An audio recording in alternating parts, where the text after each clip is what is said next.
군데 더 읽겠습니다. 창세기서인데요. 창세기서 3장 6절 말씀입니다. 제가 읽겠습니다. 여자가 그 나무를 본즉 먹음직도 하고 보암직도 하고 지혜롭게 할 만큼 탐스럽기도 한 나무인지라. 여자가 그 열매를 따먹고 자기와 함께한 남편에게도 주매 그도 먹은지라. 아멘. 이 말씀은 우리 사람이 지은 이 최초의 이 범죄 장면으로 지난 주일에도 우리 인간의 타락에 대해 말씀을 드리면서 이 아담과 하와가 지은 이 죄가 세상에서 가장 슬픈 이야기 가운데 하나라는 말씀을 드렸듯이 아담과 하와가 지은 이 죄는 우리 인생에게 다시는 돌이킬 수 없게 만든 치명적인 죄입니다. 때로 노트에 연필로 글을 쓰면 지우고 싶을 때 언제라도 지울 수 있지만 그 어떠한 것으로도 지울 수 없고 지워지지 않는 치명적인 죄가 아담과 하와가 범한 죄라는 겁니다.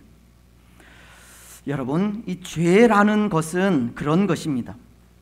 예레미야서가 13장 23절을 통해 구스인이 그의 피부를, 표범이 그의 반점을 변하게 할 수 있느냐, 할 수 있을진데 악에 익숙한 너희도 선을 행할 수 있으리라 라고, 악에 익숙한 우리가 선을 행하기가 여간해서 쉽지 않듯이 죄 역시도 여간해서 지울 수 없는 것이고 지워지지 않는 것이며 선으로 바꿀 수 없는 것입니다.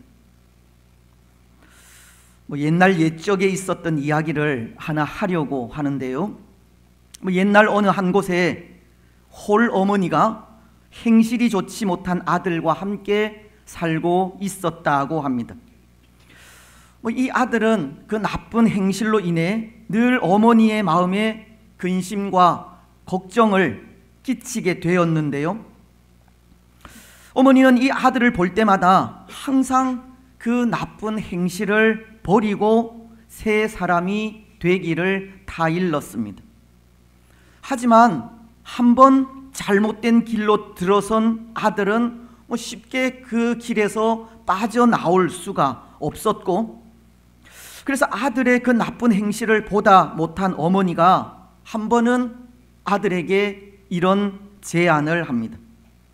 자기 집 대문 옆에 있는 기둥으로 아들을 데리고 가서 망치와 못을 아들 앞에 놓고서는 앞으로 너가 나쁜 일을 할 때마다 이 기둥에 못을 하나씩 박으라고 하는 제안을 하는 겁니다. 그러면 그럴 때마다 상금으로 동전 한 푼씩 주겠다는 약속을 합니다. 이 아들이 어머니의 제안을 들어보니 별 어렵지 않는 일이라 생각이 들었습니다. 더군다나 용돈까지 생기게 되니 한번 해보자는 마음을 먹게 되었습니다. 그래서 어머니에게 그렇게 하겠다라는 약속을 하고서는 그 일을 실천해 갑니다. 그리고는 못된 짓을 할 때마다 못 한 개씩을 그 기둥에 박기 시작합니다. 그런데 여러분, 그 기둥이 얼마나 오래 갈 수 있겠습니까? 얼마 가지 않아 그 기둥에는 못으로 가득 채워지게 되었다고 합니다. 그것을 본 어머니도 그렇지만 그 기둥에 빼곡히 박혀 있는 못을 본 아들은 자기의 잘못이 이렇게 많았던가 하고서는 자신을 돌아보게 되었습니다. 그리고 그 하나하나가 자기에 의해 당한 많은 사람들의 상처라고 생각하니 마치 자기 심장에 못이 박혀 있는 양 마음이 아파오기 시작하는 겁니다. 그래서 눈물을 흘리면서 자기의 잘못을 깊이 후회하게 되었다고 하는데요. 그리고는 어떻게 하면 이 사람들에게 준 상처, 마음의 못과 같이 박혀 있는 그 상처를 치유할 수 있을까를 고민하다 어머니에게 또 자문을 구하였습니다. 그래서 어머니는 이런 제안을 하시는 겁니다. 너가 너의 잘못을 깨달았다면 앞으로는 좋은 일만 하면 된다고, 그러니 이제부터는 좋은 일만 하라고 하시면서 좋은 일을 할 때마다 그 기둥에 박혀 있는 못을 하나씩 뽑으라고 하시는 겁니다. 그래서 아들은 어머니의 말씀대로 사람들의 상처를 돌보고 치유하기 위해 좋은 일을 많이 하게 되었고, 얼마 안 되어 그 기둥에 박혀 있던 못을 다 뽑을 수 있게 되었다고 합니다. 근데 여러분, 이 아들이 못이 다 뽑힌 그 기둥을 바라보면서 이 가슴을 치게 된 일이 생겼다고 하는데요. 혹 그 일이 무엇 때문인지 아시겠습니까? 그 기둥에 남아있는 못자국 때문입니다. 비록 못은 다 뽑히 하나도 없지만 그곳에 지워지지 않고 선명히 남아있는 못자국이 이 아들의 마음을 아프게 하였고, 그 못자국으로 이 가슴을 치는 일이 생기게 되었다는 겁니다. 여러분, 이 죄라고 하는 것이 그런 것이라는 겁니다. 그 어떤 것으로도 지울 수 없는 것이 죄입니다. 저는 생각에 죄라는 것이 그렇게 그 어떤 것으로도 지울 수 없다 하는 것이 죄의 결과로 인해서가 아닐까 생각하게 되는데요. 어쩌면 못을 뽑고 난 기둥에 지워지지 않고 남아있는 못 자국이 죄의 결과라는 것을 말해주는 것이듯, 죄의 결과로 인해 결코 지울 수 없고 지워지지 않는 것이 죄라는 것을 말하는 것이 아닌가 한다는 겁니다. 오늘 우리 인생에게 아담과 하와가 지은 그 죄의 결과로 땅 위에서의 슬픔과 아픔과 고통과 눈물과 시기와 질투와 증오와 분쟁과 전쟁, 그리고 영육 간의 죽음이 찾아오게 되었듯 아담과 하와가 지은 그 죄가 지워지지 않고 오늘날까지 이토록 큰 고통을 가져오게 한 것입니다. 물론 믿음을 가진 우리는 우리 죄를 회개하고 자백할 때 예수님께서 십자가 위에서 흘리신 보혈로 사함을 받게 됩니다. 그래서 어떤 면에 있어서 죄로 인해 마음 아파하고 괴로워할 필요는 없습니다. 마치 회개한 우리의 죄가 하얀 백지와도 같아지는 것과도 같습니다. 우리 죄의 내용들이 빽빽하게 기록된 노트의 한 페이지가 하나님 앞에 진심으로 회개하며 용서를 구할 때 그 죄가 기록된 페이지를 넘겨서 백지와도 같아지는 것과도 같다는 겁니다. 그래서 사실은 진심으로 회개한 우리는 죄로 인해 마음 아파하고 괴로워할 필요는 없는 겁니다. 하지만 아담이 행한 그 범죄가 이 죽음이라고 하는 결과를 남긴 것을 생각하면, 비록 우리의 죄는 예수 그리스도의 피로 사함을 받았지만 그 죄가 가져다주는 심각성을 우리는 기억하지 않을 수 없는 겁니다. 여러분, 그렇다면 그 죄에 아담과 하와를 세상에서 가장 슬픈 이야기의 주인공으로 만들었고, 또 그 결과로 이 세상을 비참하게 만들어버린 이 죄라고 하는 것은 도대체 어떤 것이겠습니까?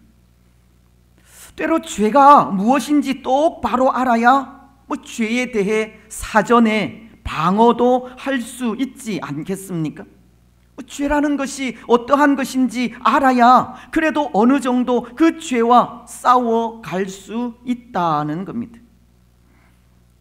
여러분, 오늘 우리가 생각하는 죄 어떠한 것입니까? 우리는 무엇을 죄로 알고 있습니까? 소교리 문답은 그것을 가르치고 있는 것이 제14문과 15문을 통해 이렇게 가르칩니다. 먼저 14문은 이런 질문을 하는데요. 죄가 무엇입니까? 죄가 무엇인지를 묻고 있고 그 대답으로 죄는 하나님의 법을 순종하는데 조금이라도 부족하거나 어기는 것입니다 라고 대답을 합니다.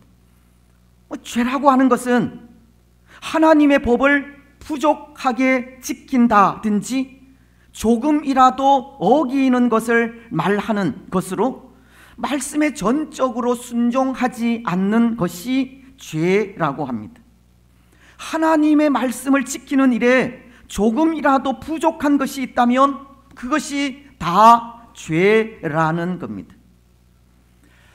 그렇습니다. 죄라는 것은 하나님의 법을 온전히 순종하지 않거나 조금이라도 어기는 것을 말합니다.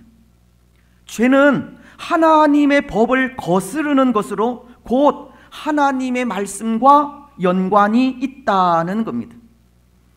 이것은 달리 말씀을 드리면 죄를 판단하고 판결하는 기준은 하나님의 법, 곧 성경이라는 겁니다. 죄의 유무는 사람이 만든 세상 법이나 윤리에 있지 않는 겁니다. 결국 이것이 가르치는 것은 하나님의 말씀에 이 법의 기초를 둘 때에야 죄를 밝히고 죄에 대한 공정한 판결을 할 수 있다는 뜻입니다. 하지만 때로 세상은 그렇지 않지 않습니까? 세상은 하나님의 말씀에 법의 기초를 두지 않아 이 죄를 명확하게 밝히지 못할 때가 있다는 겁니다. 어떤 경우에는 법의 적용이 사람에 따라 달라지는 것도 볼 수 있습니다.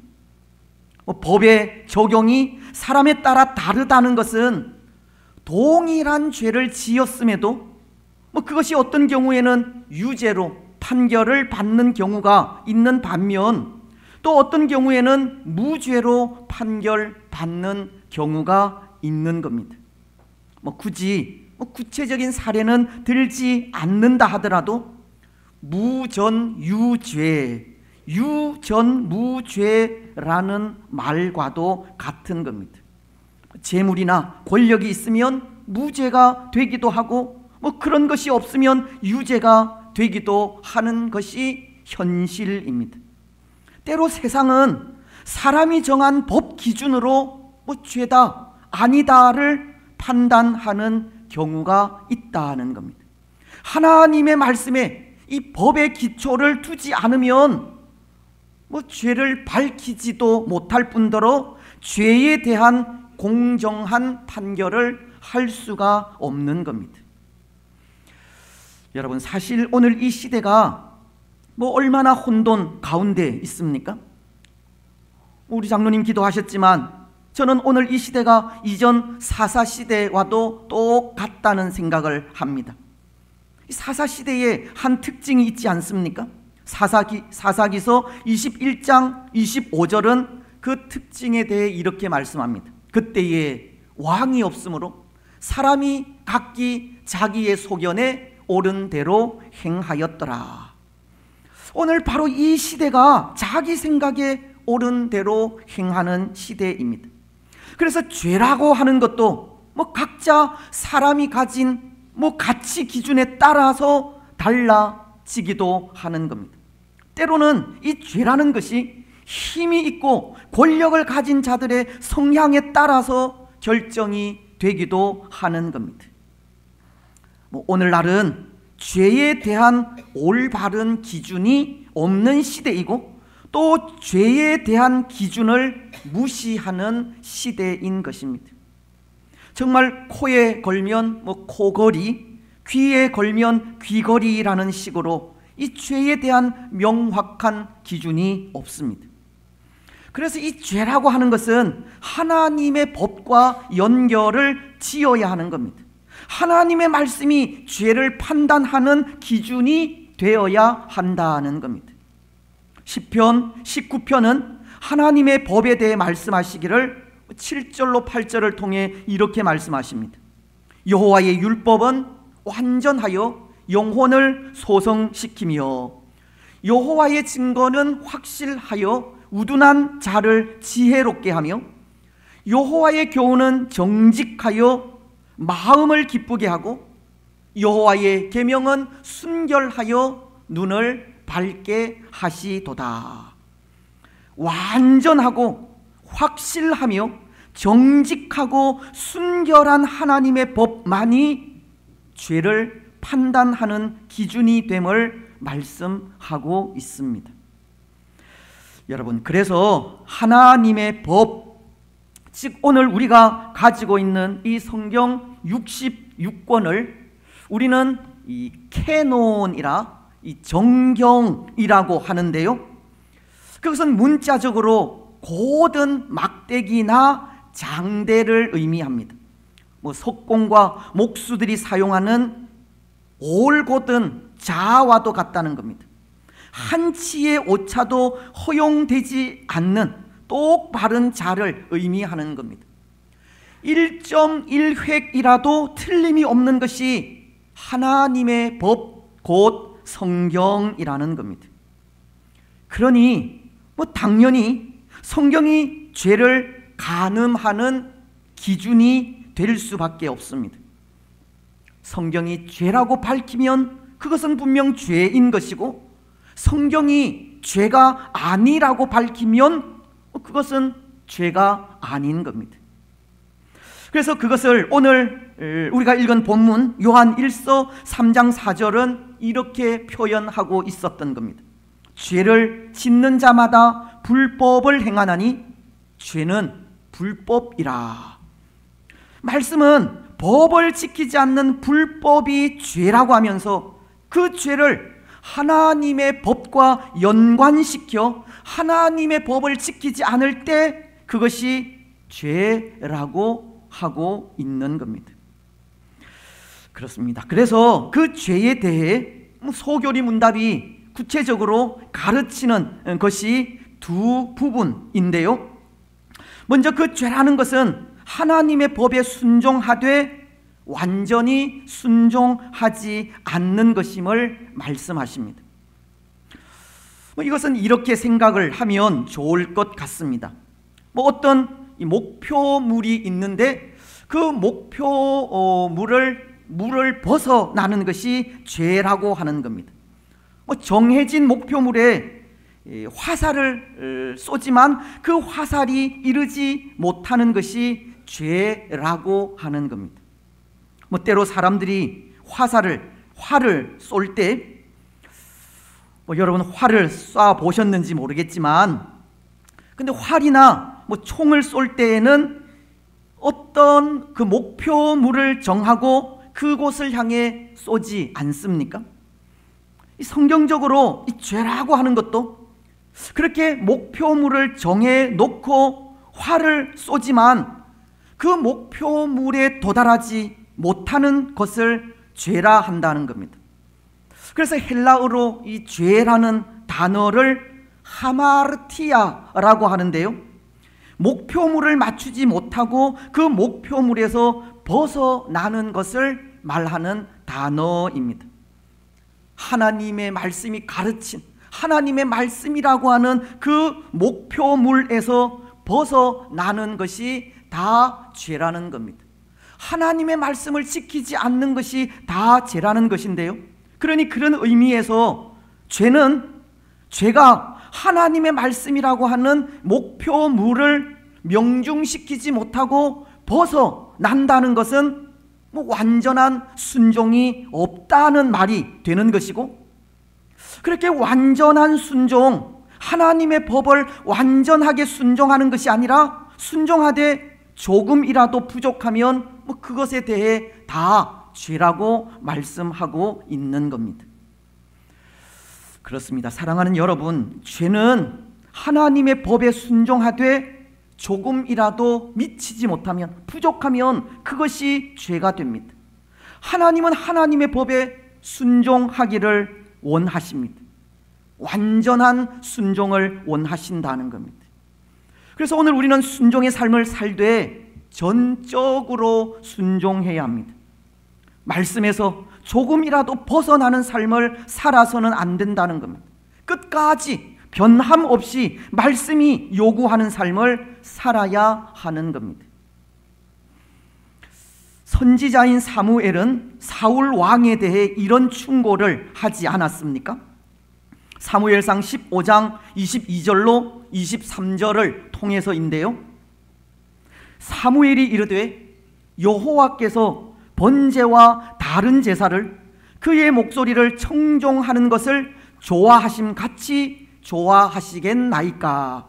순종이 제사보다 낫고 듣는 것이 순향의 기름보다 나으니, 이는 거역하는 것은 점치는 죄와 같고 완고한 것은 사신 우상에게 절하는 죄와 같음이라.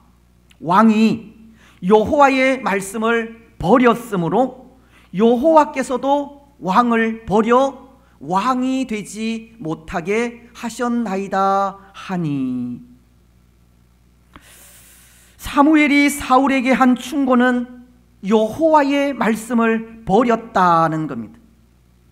이것은 곧 순종하지 않았다는 것이고, 그래서 순종이 제사보다 낫다고 한 것입니다.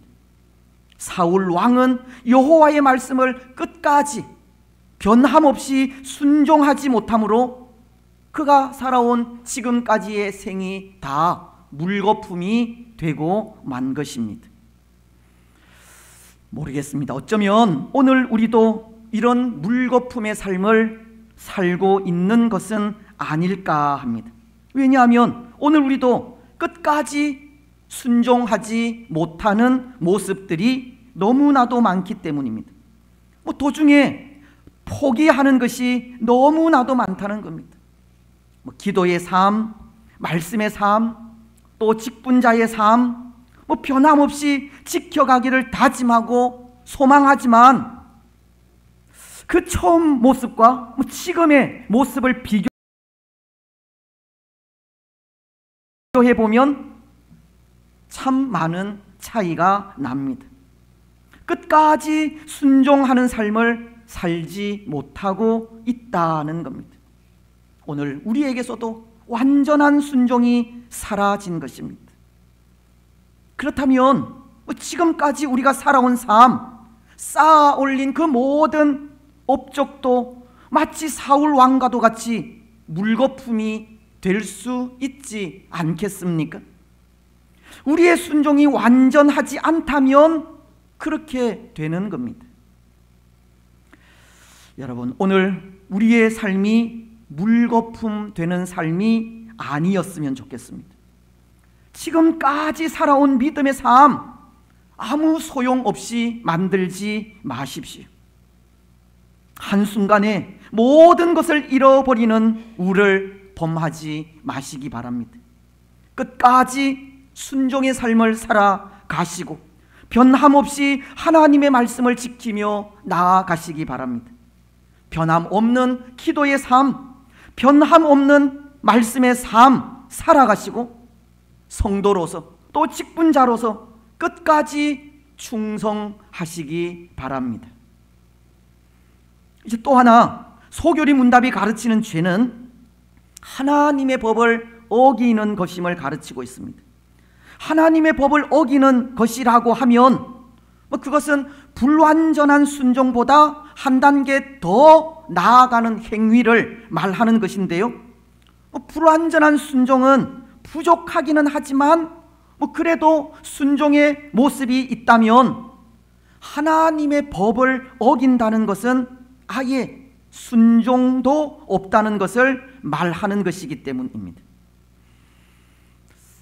여러분, 율법을 보면, 특히 십계명을 보면 하라고 하는 명령과 하지 말라고 하는 명령이 있지 않습니까? 근데 그 계명들 중에 하라고 하시는 명령이 모두 몇 가지이겠습니까? 십계명 중에 하라고 하시는 명령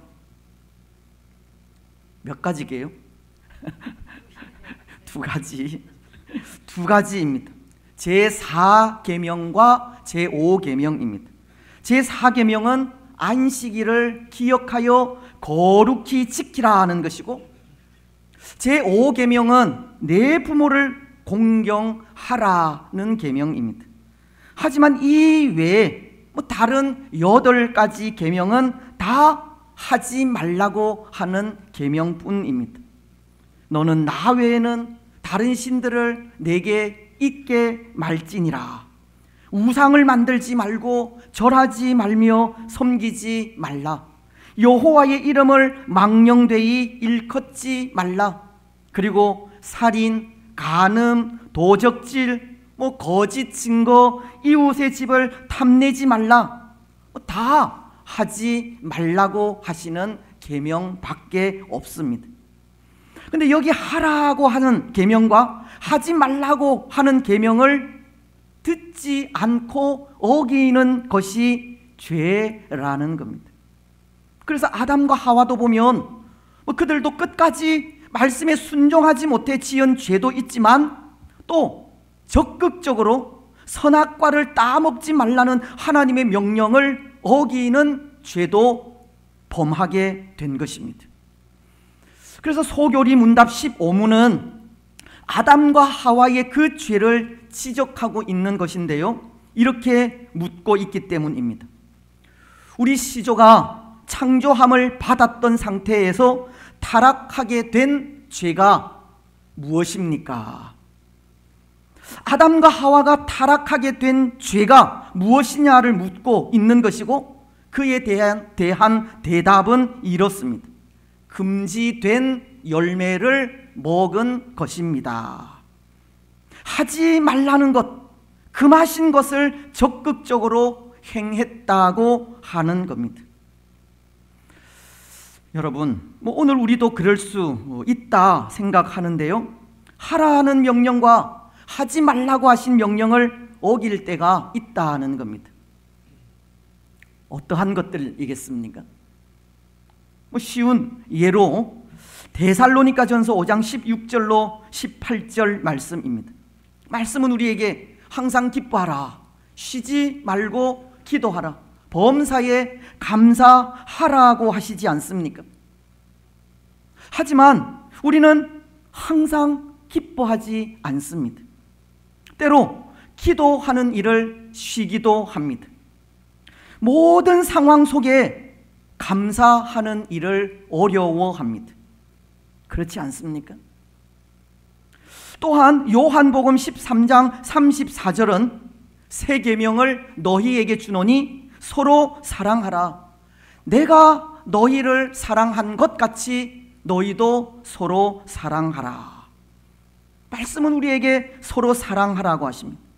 산상 복음도 마찬가지인데요, 또 내 이웃을 사랑하고 내 이웃 원수를 미워하라 하였다는 것을 너희가 들었으나 나는 너희에게 이르노니 너희 원수를 사랑하며 너희를 핍박하는 자를 위하여 기도하라. 내게 이르노니 7번만 아니라 70번씩 7번이라도 용서하라. 말씀은 서로 사랑하고 용서하라고 하시지만 우리는 이 말씀을 귀에 담아 새기지 않습니다.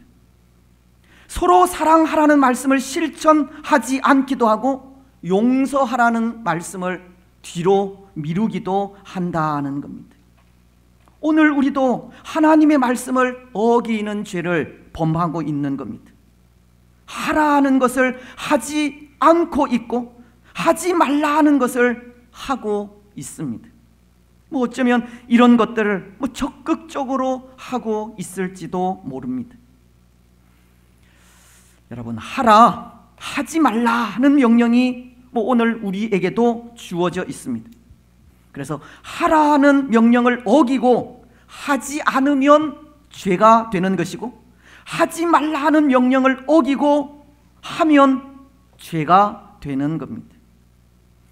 오늘 우리는 하나님의 말씀을 어기고 거부하는 것이 아니라 하라고 하신 것은 하고 하지 말라고 하신 것은 하지 않는 순종의 삶을 살아가시기 바랍니다.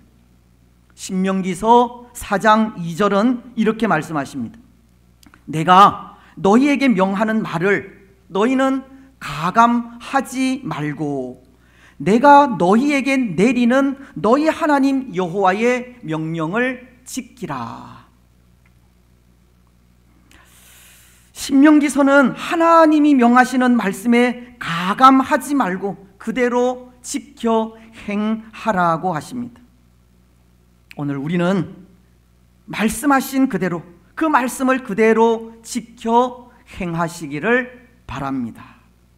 이제 말씀을 맺겠습니다. 사랑하는 여러분, 죄라고 하는 것은 다시는 돌이킬 수 없는 것입니다.